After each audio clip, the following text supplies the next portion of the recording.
lecture series for Introduction to Philosophy. In this video, we're going to finish our discussion of Plato's Crito.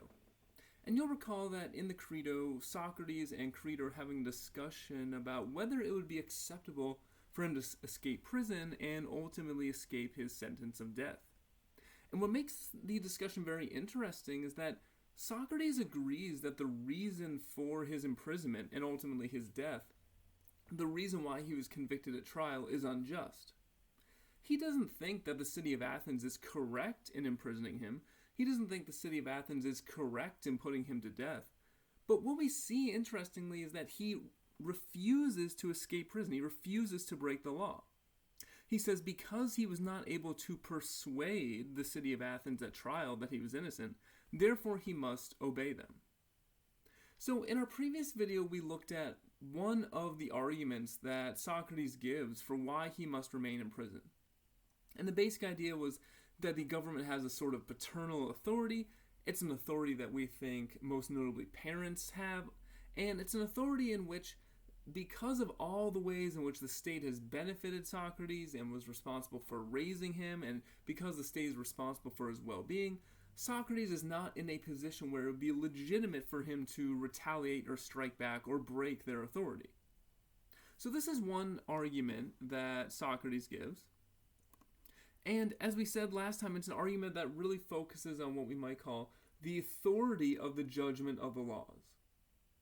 At one point, remember, this is in the context of Socrates imagining the laws speaking directly to him and explaining why he must remain in jail. And the laws say, did you agree to stand by whatever judgments the city rendered? And so the argument we looked at last time said, yes, the state has this absolute authority to the extent that whatever it is that the state commands, if the citizens cannot persuade them out of it, the citizens must obey. And so we looked at that argument last time. In this video, we're going to look at an argument which focuses on the first part of this statement, where the laws say, was that also part of the agreement between you and us, Socrates? The laws emphasize in this part of the statement that there's a sense in which Socrates has made an agreement with the state, and that if he were to escape prison, if he were to evade his death sentence, he would be breaking that agreement. And so I'm going to call this the argument from just agreement. It's also another argument for the persuade or obey doctrine. It concludes that Socrates has to either persuade the state or obey the state's commands. So let's see what the argument says. So P1 says, when some individual or entity, call them B, has entered into a just agreement with another individual or entity, call them A, that allows A to issue commands to B. So first, what is the situation we're talking about? When you have two individuals or two entities, and they've entered into an agreement where one allows the other to issue a command. So one example of this would be like an employment relationship. When you agree to work for someone, when you have a job where they are your employer and you're the employee, you've entered into a voluntary agreement which allows them to make commands of you. So, for instance, you have to be here from 8 a.m. to 5 p.m. You get 30 minutes for lunch. You have to complete these tasks. These are the deadlines, etc., etc. Right? So that's an example of the situation that premise 1 is talking about.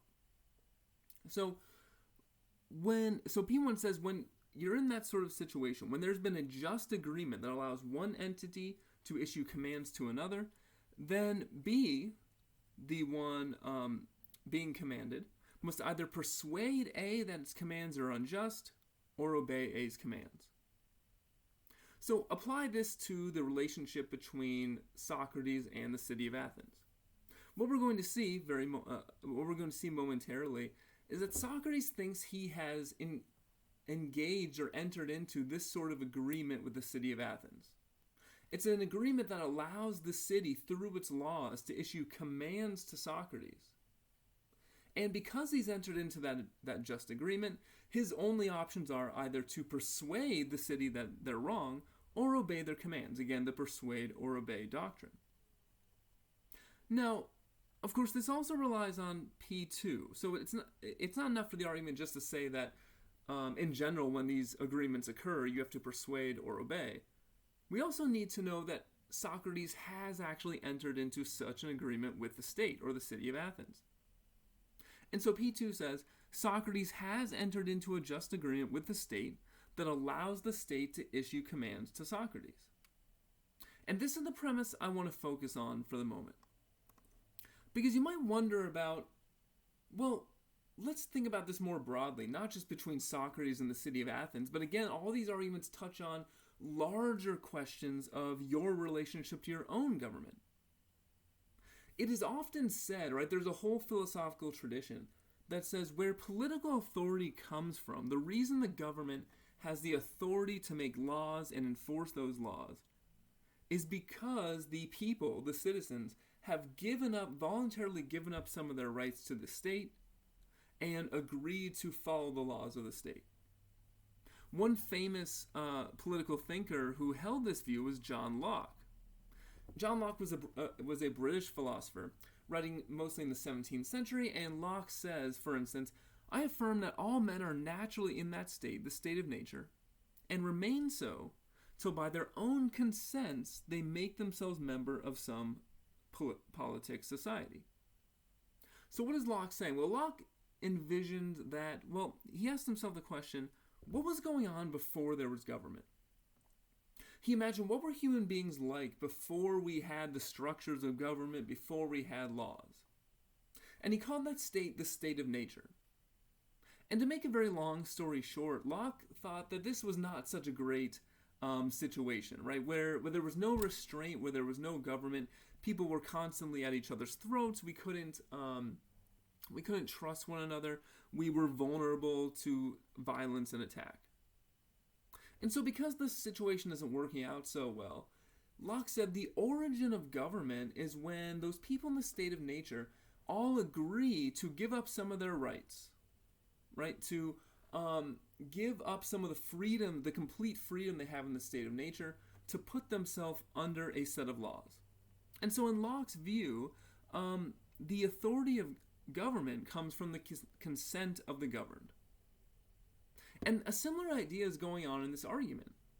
The claim that Socrates has entered into a just agreement with the state that allows the state to issue commands to Socrates, it's this idea that in some sense Socrates has agreed, he's voluntarily consented to follow the commands of the state. And this sounds fine and well, right? I mean, especially if you think about in terms of the state of nature long before government was established, seems like, yeah, I mean, a proper foundation for government would be a bunch of people who have complete freedom saying, let's lessen some of our freedom, let's give up some of our rights so that we have the protection of the government. That seems fine. But notice this idea that the authority of the government comes from the consent of the governed. Well, how long does that last? Because if we imagine that first group of individuals in the state of nature agreeing to put themselves under government, that seems legitimate. But what about their children? The children of those individuals, when they're born into that state or under that government, they never explicitly say, oh yeah, I agree to follow these rules. And in fact, of course, this is the case now. Everyone is born under some system of government. You don't choose what government you're born in. You don't choose what country you're born into. And you're raised in that country and you're expected to follow its laws. And unless you immigrate from another country, no one asks you whether you want to follow the laws. It's just assumed that because you're born in this specific country, in this specific state, you are under the jurisdiction of that government. And so a real question comes up here. Well, if that's the case, then how can we say that even if government had authority when it was first instantiated, how does it continue to have authority now? Because I don't remember a time where I ever consented to be under the authority of the government of the United States, to be under the authority of the government of the state of Michigan, or under the authority of the city of Grand Rapids. I never remember explicitly giving my consent to that. Yet if I break the law of any of those three jurisdictions, I can be subject to punishment. So what do we mean by consent? How can we justify such a claim? The standard response is to make a distinction between two types of consent. So we can talk about explicit consent and tacit consent. So explicit consent occurs when some citizen directly indicates her willingness to be governed through an intentional action. So if you imagine the people in the state of nature who are coming together and maybe signing a constitution, explicitly giving their consent to be under the sway of this government, that would be explicit consent. But there's other kinds of consent which we'll call tacit consent. And tacit consent occurs not when you engage in some explicit declaration. You don't say, I agree to put myself under the authority of this government. But it comes through your actions and what is implied by your actions. And specifically, tacit consent occurs when you take advantage of the benefits of the government. And this largely is what Locke used to justify this idea that the authority of the government comes from the consent of the governed. So here's what Locke says in his book, The Second Treatise of Government. The difficulty is what ought to be looked upon as tacit consent and how far it binds. So we have this idea that if you take advantage of the benefits of government, that you're giving tacit consent, but what does it actually mean to give tacit consent? And Locke gives the following examples. And to this I say that every man that hath any possessions or enjoyment of any part of the dominions of any government doth thereby give his tacit consent, and is as far forth obliged to the obedience to the laws of government during such enjoyment as anyone under it. So he says, look, if you own any property in that state, if you own any money, if you use the public roads, if you avail yourself of public services like the police and the fire department, etc., etc., if you take advantage of any of the benefits of the government, and even in a more indirect way. So if you, for instance, if you go into a store and you buy something, then what is it that makes that exchange possible? Well, there's a currency that allows that exchange to be possible. Who makes that currency? Who backs it up? The government. Who enforces the law in terms of exchanges of property? The government. So really, anything you do, essentially, within a country, in Locke's view, means that you're giving tacit consent to the laws of that government, that country, that state, that city, whatever the case may be. So he even says, whether it be barely traveling freely on the highway, you're still giving your tacit consent. Because essentially anything you do within a certain jurisdiction will take advantage of the support and the structure that the government provides. Okay, now, of course, Plato was not talking about Locke. Locke came many centuries after Plato. But the reason I bring this up is because we see that the laws make a similar sort of appeal in Socrates' case. The laws say that, okay, maybe Socrates never gave an explicit declaration to agree to be under the authority of the city of Athens, but his actions have a sort of implied or tacit consent.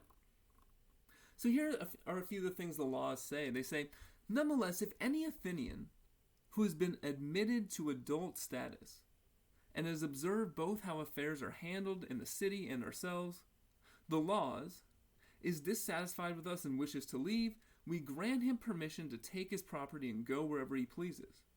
Not one of us laws stands in his way or forbids it. If any one of you is dissatisfied with us in the city and wishes to go to a colony or live as an alien elsewhere, he may go wherever he wishes and hold on to what's his.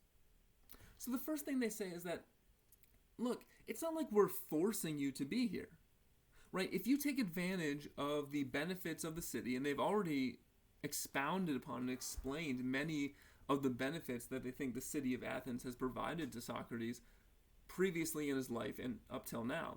If you take advantage of any of those benefits, you give your tacit consent. But it's not like they forced Socrates to remain there. If he had wanted to, he could have gone to another city. If he didn't like the laws, he could have gone elsewhere. They say, we're not forcing you to be here. But continuing on, if any of you stays here, after he has observed the way we judge lawsuits and the other ways in which we manage the city, then we say that he has agreed with us by his action to do whatever we command. So if you continue to remain in Athens, and Socrates has had a long time, he's 70 years old at this point, so he certainly had plenty of time to understand how the laws of Athens work, how lawsuits work, how trials work in the city. and he's had plenty of time to make up his mind about whether he thinks the way they do business is good or not. And by not leaving, by continuing to stay in the city, Socrates gives his tacit consent to follow the rules.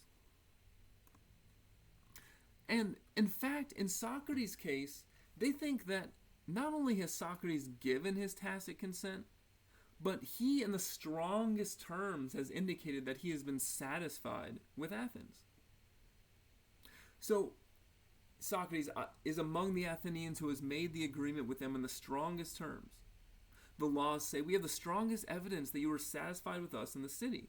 After all, you never have stayed at home here so much more consistently than all the rest of the Athenians if you weren't also much more consistently satisfied. So Socrates was someone who never left Athens. He had a real commitment to the city. Even as he criticized some of the policies, even as he questioned many of its citizens and pushed them as a gadfly to live an examined life and not simply pursue power, wealth, and influence. Even as he did all those things, he did it out of a sense of love for the city. And he constantly remained in Athens and never went anywhere his entire life. They continue on, so emphatically did you choose us and agree to live as a citizen under us, you even had children here. That's how satisfied you were with the city. So if Socrates really wasn't satisfied with Athens, if he thought it was a bad place to live, not only would he probably have left, but he certainly wouldn't have had children here. Why would you want your children to live in a place you think is unjust or corrupt? And again, as we saw in the Apology, they point out how at his trial, he very well could have proposed exile as a counter penalty. He could have proposed exile and gone somewhere else and not face the charge of death, but he didn't. He refused to do so. All this seems to indicate that, in fact, Socrates has given tacit consent. And so they conclude that it's by Socrates' deeds, in fact, it's by his actions that he gives this consent. It's by deeds, not by words. And so they say, surely you're breaking the commitments and agreements you made with us. You weren't coerced or tricked into agreeing or forced to decide in a hurry. He's had a very long time to decide. Okay, so we get the basic idea of the argument. And just to recall, P1 says that whenever you form an agreement where someone can give you commands, you've either got to persuade that person that their commands are wrong or obey them. Socrates did enter into such an agreement with the state, not explicitly, but implicitly through tacit consent. Therefore, Socrates must either persuade the state its commands are unjust or obey the state's commands. Unfortunately for him, he failed to persuade the state at trial, so now he must obey the commands of the state and accept his punishment of death. Now, to evaluate whether we think this is a good argument, there's a couple things that we should keep in mind. The first thing to think about is what actually must be the case, right? What must be in place for tacit consent to be legitimate? Because we can certainly imagine how this idea could be abused if you say, well, you perform some action that implies all sorts of things that I want. Well, that would be a dangerous situation. We don't want just people acting in certain ways and those actions implying all sorts of things they're not aware of. So we can sort of think of three different conditions that must be in place in order for tacit consent to be legitimate. So for someone to give tacit consent to something first, there must be an action, right? You have to do something that indicates the tacit consent. Locke mentioned this, right? If you take advantage of, if you own wealth or you travel on the public roads or take advantage of the public services, that's an action that indicates your consent. You must know what you're consenting to. So let's imagine, for instance, someone who is traveling on a public road, but, based on the way they were raised in, I guess, a very sheltered way, they had no idea what a government is, they had no idea what a law is, or anything like that. Well, we might say, look, we're not going to say this person is tacitly consented to follow the law because they didn't even have these concepts. They, unfortunately, had a very poor education. And so we're not even able to understand these concepts. So we say you need knowledge of what you're tacitly consenting to. The person who gives tacit consent must take an action traveling on a public road and know that in virtue of doing so, that you are agreeing to follow the laws of the city, the state, or the government overall, which has established that road and established that benefit. And thirdly, we might say for tacit consent to be legitimate, the person needs to be able to opt out. The person tacitly consenting must have had a reasonable opportunity to opt out of tacitly consenting to the act or the authority or whatever it is. Now, we've already seen how, in fact, this very idea, all these very ideas have come up in the speech of the laws. The laws point out all the ways in which Socrates remained in Athens and enjoyed its benefits. They show that he had plenty of time to understand the laws. They say, look, you had plenty of opportunity to observe how we do business here, so we had knowledge. And also they say explicitly that he had an opportunity to opt out. He could have gone elsewhere. He could have proposed a counter penalty. So if we think in general that one can tacitly consent to a government, it might seem that Socrates in fact has tacitly consented to be governed. But we might also think about the larger question here. Because for us, if we want to think about the relevance this dialogue and these ideas continue to have today, we might ask ourselves, can this explain why government now has authority over us? So suppose you travel on a public highway. So you've taken an action, okay, and suppose you know that this public highway is supported by the public funds, and you know about government, and you know that governments issue laws, and so you know you're tacitly consenting to follow the laws. So the first two conditions are met. You took an action, you have knowledge of what you're doing. Do you now have the ability to opt out? Do you have a reasonable ability to opt out? Now, what's interesting is that Socrates apparently did. He could have gone to another city, right? And so that wasn't so much a problem for him. In the time of John Locke in the 17th century, it was a very different world in which there was a lot more unexplored territory from his perspective than there is now, right? If you think about what the unexplored territory currently is, you're talking about, I guess, Antarctica, right?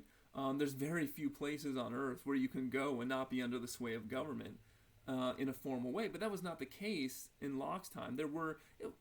Certainly there were difficulties, but there was a sense in which you could go places and not be under the sway of government.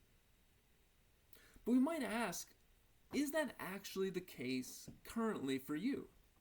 Suppose you say, I'm tired of the laws of my city, state, or the federal government, and I realize I've taken actions with knowledge of what that implies, but you say, I don't have an opportunity to opt out.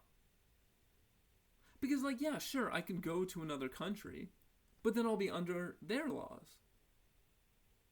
And if there's nowhere you can go where you're not going to be under the force of government, where you're not going to be under the sway of law, then how can you say that you actually have the opportunity to opt out of those laws? In our day, one of the primary obstacles to this, again, is that almost every piece of land on planet Earth is controlled by some government authority. And also, depending on how open the borders are between those countries, it may not even be possible for you to go and become a citizen of another country. And as another philosopher in Locke's own time pointed out, even if we put that aside, so this is someone writing very much around the time of John Locke. So this philosopher named David Hume, he says the following in a criticism of Locke. Can we seriously say that a poor peasant or artisan has a free choice to leave his country when he knows no foreign language or manners and lives from day to day by the small wages which he acquires? So suppose you're someone who doesn't have the means to leave. Suppose that even if you do have the means to leave financially, that how are you going to live in another country? How is it going to be reasonable to say you're opt out? You don't know the language, you don't understand the customs, you don't have any connections, you don't understand how things are done. Is it really reasonable to say that you can simply opt out of living where you currently live, living under your current government, and go elsewhere? These are real questions that we need to consider if we in fact do want to think of the government as a sort of social contract in which the right to govern is given by the consent of the governed. Because if this criticism is right, if we really don't have an ability to opt out, then either the authority of the government doesn't come from consent, or if it does come from consent, then it seems like the government's illegitimate. It seems like the government might be forcing a number of laws on people in a way in which it doesn't have the authority to do. So I'll be interested to hear what you think about this, whether this idea of just agreement and tacit consent can in our day and age justify the structures of government. But there's one more point that I want to make about this dialogue. So let's go back to the persuade or obey doctrine. Both of the arguments we looked at, the one from paternal authority, the one from just agreement, both of them argue for this doctrine, that every citizen must persuade the state its commands are unjust or obey the state's commands. One thing I want to think about is that, in fact, this is sort of an odd thing for Socrates to say. It's an odd thing for him to think. And there's two reasons for that. One, as we've seen, Socrates has this fundamental commitment to philosophy. So in the Apology, he says, again, I have the utmost respect and affection for you, men of Athens, but I'll obey the god rather than you. As long as I draw breath and am able, I won't give up practicing philosophy. Now think about what that absolute commitment to philosophy entails. Imagine, as he does, that the city told him, you're not allowed to practice philosophy. His response is that I will disobey that command. Well, how is that consistent with the persuade or obey doctrine? If the city says you can't practice philosophy, and Socrates cannot persuade them otherwise, then he should be forced to obey the state's command. But here is Socrates in the Apology telling us directly that he will break the law if they tell him he can't practice philosophy. So there seems to be a real tension there. Second, remember in this dialogue, we looked at the Justus Absolutism principle. And the Justus Absolutism principle says that no matter what, one is not allowed to commit an injustice. Now, what does this mean? Well, suppose the state commanded Socrates to do something unjust. Suppose the state commanded Socrates to murder someone who is innocent. Socrates tries to persuade the state that this isn't a wrong thing to do, but he fails. According to the persuade and obey doctrine, it seems he has to kill the person. He has to follow the command. According to his own Justus Absolutism principle, however, it seems that he should never do anything unjust, no matter the consequence. So I think there's a real tension here. I think there's part of Socrates' thought really cuts against, I think, the persuade and obey doctrine and some of the points he makes here. And that's because of the following reason. A lot of what we've seen from Socrates is what I would say is a hierarchical view of legal authority. And according to this view, there are laws that the state issues, but there is a higher moral authority, which those laws are supposed to be based on, but they're not. So we can think of there's a moral law, and then there's the laws of the state. And in Socrates' view, what is the higher moral authority? His philosophical mission, the importance of living an examined life, the absolute importance of justice. And below that, all those commitments seem to imply that below that, of less importance, is legal authority, the laws of the state. And this is why, for me, it seems odd that in this dialogue, Socrates actually seems to prize legal authority and say that there's nothing more important than following the laws if you can't persuade the state to do otherwise. And I want to highlight the importance of this because this idea from Socrates can actually be found in a real historical example which actually appeals to Socrates. So, for instance, think about the example of Martin Luther King Jr.'s famous letter from Birmingham jail. This was written in 1963, obviously during the Civil Rights Movement, during segregation. And essentially what happened with this letter is that the city of Birmingham, it was ruled that they were not going to allow any protest marches. King had planned a protest march in Birmingham. He went ahead with it anyway, breaking the law, and as a result was imprisoned. Now, I want to look at a few passages from this letter to get a better idea of this hierarchical view of authority, that there's a moral authority above legal authority. So King says the following in the letter. Birmingham is probably the most thoroughly segregated city in the United States, and the city's leaders consistently refuse to engage in good faith negotiation. So this is important, right? Because in a sense you could say, well, King has attempted to persuade the city. First, he attempted to negotiate. First, he attempted to persuade them that this policy of racial segregation was unjust and evil, but he failed. So if we believe the persuade or obey doctrine, then that would mean that King must obey the law.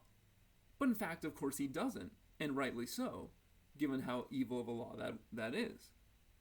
And so he says, instead of saying I obeyed the law, then he continues on, we had no alternative except to prepare for direct action, whereby we would present our very bodies as a means of laying our case before the conscience of the local and national community. So first we see that King rejects the persuade or obey doctrine. He failed to persuade, but he's not going to obey. He's going to break the law through direct action, engage in this protest, and also the other myriad of actions that happened during the civil rights movement, such as sit-ins. Okay, so he continues on. Someone might ask, why direct action? Why breaking the law? Why sit-ins and marches and so forth? Isn't negotiation a better path? You are quite right in calling for negotiation. Indeed, this is the very purpose of direct action. And this is an interesting point, because the persuade or obey doctrine says, look, you try to persuade, if you fail, you obey. But we might say, well, what is actually necessary for effective persuasion? Can you persuade a stronger authority when they hold all the cards, when they're not feeling any pressure? Well, very likely no. If the stronger authority, in this case the government of the state of Alabama, the city of Birmingham, which is enforcing the evil policy of racial segregation, if they hold all the power, all the cards, and are not feeling any pressure, then why would they see any need to negotiate in good faith? So King says this is why we engage in direct action, to put the pressure on the authority. Nonviolent direct action seeks to create such a crisis and foster such a tension that a community which has constantly refused to negotiate is forced to confront the issue. And on this point, King himself actually appeals to Socrates. Just as Socrates felt that it was necessary to create a tension in the mind so that individuals could rise from the bondage of myths and half-truths to the unfettered realm of creative analysis and objective appraisal, so we must see the need for non-violent gadflies to create the kind of tension in society that will help men rise from the dark depths of prejudice and racism to the majestic heights of understanding and brotherhood. A beautiful passage, and one that appeals to Socrates' role as a gadfly. Remember, Socrates says, as a gadfly of Athens, I go around forcing people to question their own beliefs. And so you might say, well, before we can really persuade someone, before we can negotiate, we have to put the pressure on them and force them to really confront the issue. And if the only way you can really force someone to confront the issue is by breaking the law, then perhaps persuasion itself will require some breaking of the law. Perhaps the dichotomy Socrates has outlined here between persuasion and obeying simply doesn't see another option whereby the only way you can persuade is by a certain sort of resistance. And this is the exact thing that King was engaged in here. And finally, some other very important passages from the letter from Birmingham jail indicate the hierarchical view of authority I was just talking about. The idea that there is a moral authority, a moral law that is above the authority of the state, above the legal law. So he asks, how can you advocate breaking some laws and obeying others? Right, because the objection against King is that, well, you're advocating for anarchy, you're advocating for just breaking laws willy-nilly, and we need laws to have a stable society. How does he respond? He says the answer lies in the fact that there are two types of laws, just and unjust. And I would be the first to advocate obeying just laws. He says one has not only a legal but a moral responsibility to obey just laws. Conversely, one has a moral responsibility to disobey unjust laws. I would agree with St. Augustine that an unjust law is no law at all. Think about that statement, an unjust law is no law at all. King is not advocating for lawlessness. He says good laws need to be followed and all citizens should follow them. But unjust laws that inculcate racial segregation, these are unjust laws. These are evil laws. And King says with St. Augustine that it's not just that those are bad laws and we should fight against them, is that they don't even qualify as laws in the first place. If you have a law from the state that is thoroughly unjust, morally reprehensible, and evil, it loses all of its authority. And what we see here from King is a different source of political authority than either of the two arguments we've looked at first. According to King here, the authority of the state doesn't come from its paternal power, from being like a parent. The authority of the state doesn't primarily come from a just agreement. The authority of the state comes from its moral authority. The reason we should follow the law is because it reflects a higher moral authority. And he continues to make this point in the letter. A just law is a man-made code that squares with the moral law or the law of God. God, of course, being one way to cash out what it means for that moral authority to be higher. An unjust law is a code that is out of harmony with the moral law. To put it in the terms of St. Thomas Aquinas, an unjust law is a human law that is not rooted in eternal and natural law. So according to the tradition King is appealing to here, there's a higher moral authority. He roots it in God.